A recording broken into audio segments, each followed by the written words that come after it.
আফগানিস্তানের বিপক্ষে একাধিক পরিবর্তন নিয়ে মাঠে নামতে যাচ্ছে বাংলাদেশ ক্রিকেট টিম। এছাড়াও আজকের ম্যাচটা জিতলেই কিন্তু বাংলাদেশ ক্রিকেট টিম সুপার ফোরের আশা বাঁচিয়ে রাখবে। তাহিদ হৃদয়, রিশাদ হোসেন এবং শরীফুল ইসলামের পরিবর্তে এবারে একাদশে ফিরছেন তাসকিন আহমেদ, নাসুম আহমেদ, এছাড়াও সাইফ হাসান। তিন পরিবর্তন নিয়ে অবশ্য বাংলাদেশের স্কোয়াড সাজানো হচ্ছে আফগানিস্তানের বিপক্ষে এশিয়া কাপে নিজেদের শেষ ম্যাচে। আফগানিস্তানের বিপক্ষে বড় ব্যবধানে জয়লাভ করতে পারলে কিন্তু কোনো সমীকরণ ছাড়াই এশিয়া কাপে টিকে থাকবে বাংলাদেশ ক্রিকেট টিম। সুপার ফোরের আশা বাঁচিয়ে রাখতে হলে আজকের ম্যাচটা কিন্তু অবশ্যই জিততে হবে বাংলাদেশ ক্রিকেট টিমকে।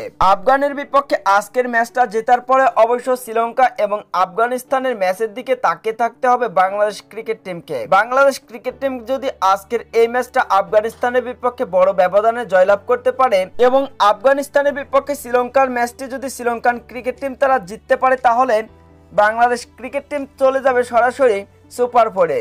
আজকের একাদশে আফগানিস্তানের বিপক্ষে থাকছে তানজিদ তামিম, পারভেজ ইমন, লিটন কুমার দাস, শামীম হোসেন পাটোয়ারি, জাকির আলী অনিক, শেখ মাহাদি, সাইফ হাসান, নাসুম আহমেদ এবং তাসকিন আহমেদ, তানজিদ সাকিব এবং মোস্তাফিজুর রহমান। তো বন্ধুরা, আজকের এই একাদশ নিয়ে কি বাংলাদেশ ক্রিকেট টিম পারবে ম্যাচটি জয়লাভ করতে?